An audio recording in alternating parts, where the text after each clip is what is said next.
You're not struggling because you're a bad husband.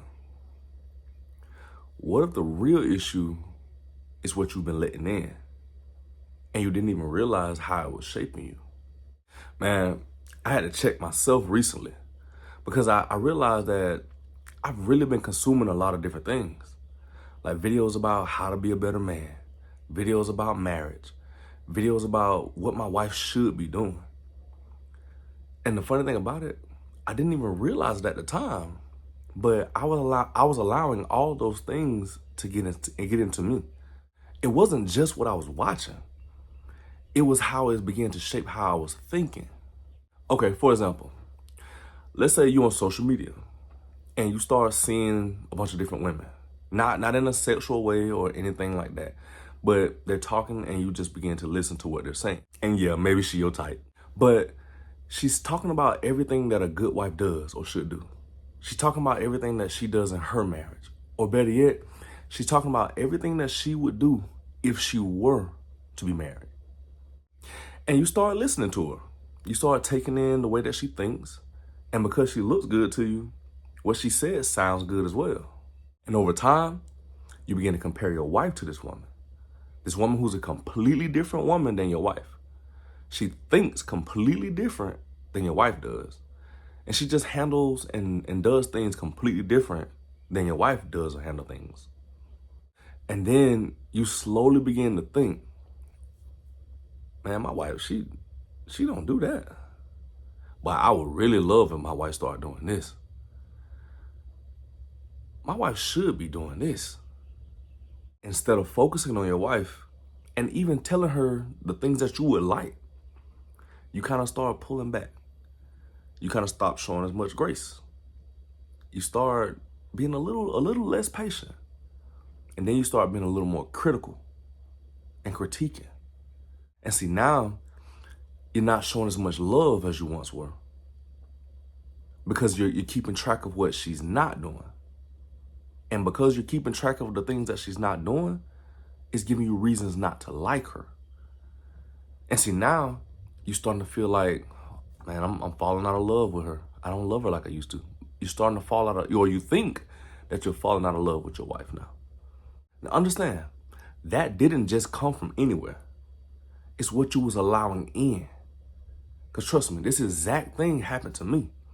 And I started to think and feel like, man, you're a bad husband. But I realized it's not that I'm a bad husband. I just wasn't guarding myself. We take in a lot of things every day, but we're unaware of how it actually shapes us.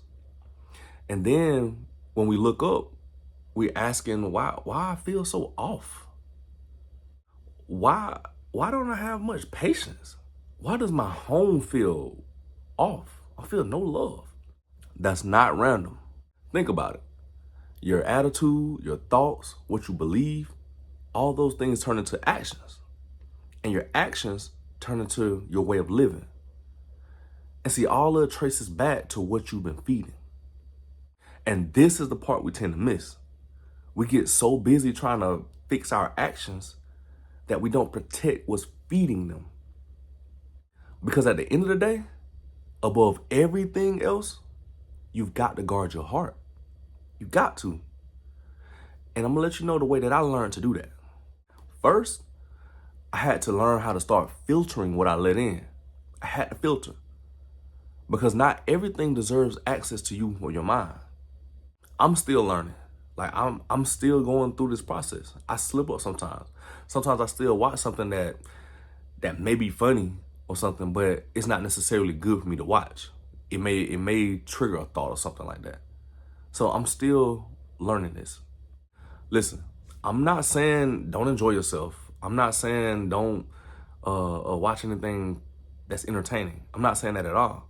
But what I am saying is when it comes to advice, when it comes to you being a man, a husband, leading your family, like those things have to align with truth. Your life has to align with truth. It should line up with what Christ is teaching. It should line up with the truth. Because if it's not aligned with the truth, then it don't deserve access to your mind. And another shift that I had to make was I had to begin to feel my mind with the things of Christ. Because what I realize is that the more I stay connected to Christ, the clearer that I see. And when I start to drift away from Christ, man, things start to get cloudy again, confusion sets in, and just things in my life just start to feel off, just weird. So for me, filling my life with Christ or my heart with Christ, it ain't optional. It's something that I do to actually stay grounded in truth, to keep my life moving forward with Christ. Then I had to learn how to focus. I had to start catching myself when a thought came in. Because if it don't align with the truth, I can't entertain it. I can't entertain it. I got to replace that thought. Like, if I start thinking, my wife ain't enough. Like, she ain't doing enough. She should be doing this. She should be that. I catch that thought. I have to catch that thought. Because that's not the truth. That's not the truth at all. Because that's a thought that's been planted in my mind that's not God. And so I bring that thought back to what God says about how I'm supposed to love my wife. And that's with kindness, with patience, without keeping score. Or if a thought comes in that pulls me towards lust, can't sit on that. Can't sit on that. I got to go back to what God says about me, who he says I'm called to be. And I replace it with that truth, that lustful thought with the truth. And I'm telling you, like, sometimes we need help. We slip sometimes, we need help. And if you're sitting there thinking like, man, I need help with this, don't worry, I got you. I got you. And see, this is exactly why I created a few resources. I've got 3 ebooks. Each one focuses on helping you in a specific area in your marriage and leadership. And look, they're digital, so you can just download them, read it. They're practical, got little steps in there for you to actually apply and do. And you get to see things start to move and transform.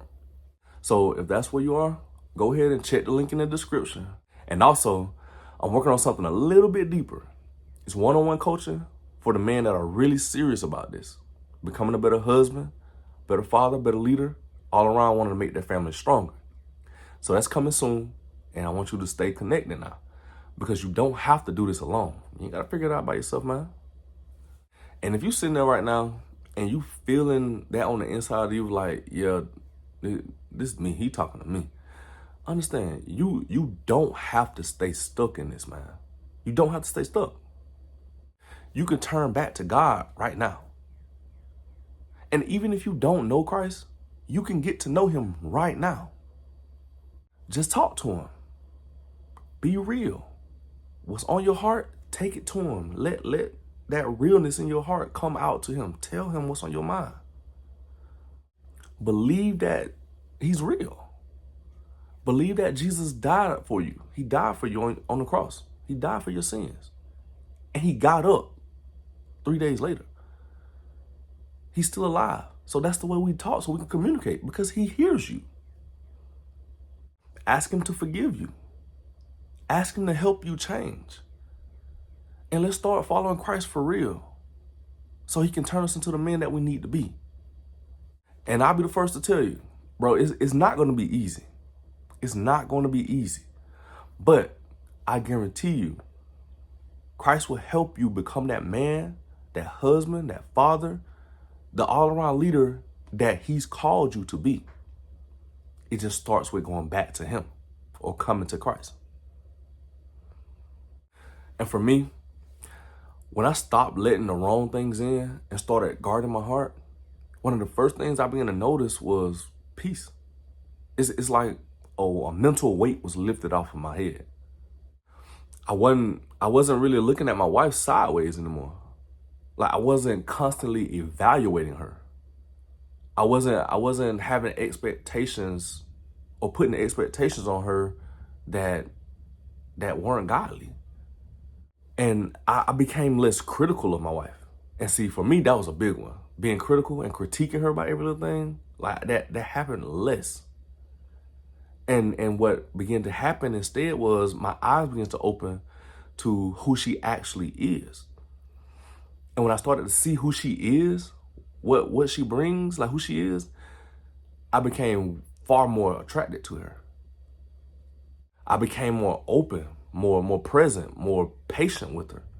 And the atmosphere between my wife and I, it began to change. And when that changed, like the atmosphere in our whole house began to change. And I know this sounds like some woo, like, but I'm telling you, this is the truth. I'm really telling you the truth. I really am. This is the absolute truth. Like everything began to change. It's like we started to laugh more, like we talk more. We actually began to work together. Like we started parenting. I can't even talk. We started parenting together. It's like we were on the same page even more. We was more connected. And it's like the tension that was there was gone. That air, it wasn't thick anymore. It wasn't that thick air. Like you kind of feel like a argument or something about a fight is finna happen. That was gone. Like my wife and I, we actually became a team again.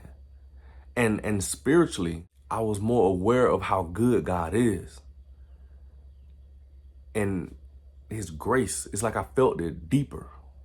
That's the best way I can actually put it. Like I felt more of it. And this matters because I truly believe that stronger families can change the world.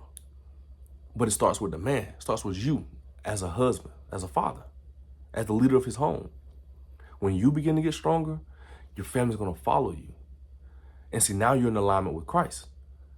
And when your family is in alignment with Christ, you're operating the way that Christ designed the family to operate. Everything else is gonna fall in line as well. Okay, so check this out. This is what I want you to do. Because I don't want to be and said all of these things and it just kind of falls to the wayside. So I want you to actually put some things to practice as well. Because again, you ain't by yourself. Like we in this together, my boy. We in this together. Okay, so it's just gonna be a simple plan that we can follow. If you want to write it down, great. I also want to encourage you, like if you want, go back and listen to this again, especially in the part where I'm talking about filtering, feeling yourself and focusing. That's gonna help as well. But I have 3 things right here that I want to share with you to actually help you move on. So these 3 things are to renew your connection with God, renew your mind, and renew your life. So renewing your connection with God is simple. Just talk to Christ honestly and focus on building a relationship with Christ. This is that connection with God, necessary. Renewing your mind, this is when the wrong thoughts come, replace them with the truth. Replace them with the word.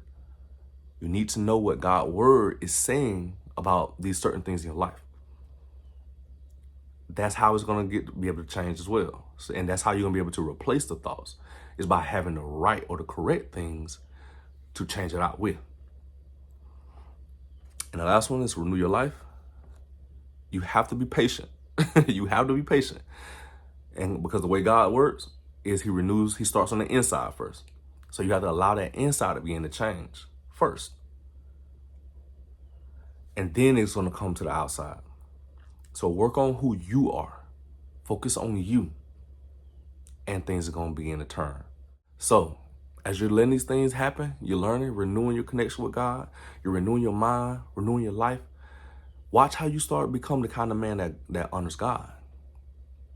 You're going to start to become that man who honors his family, who honors himself.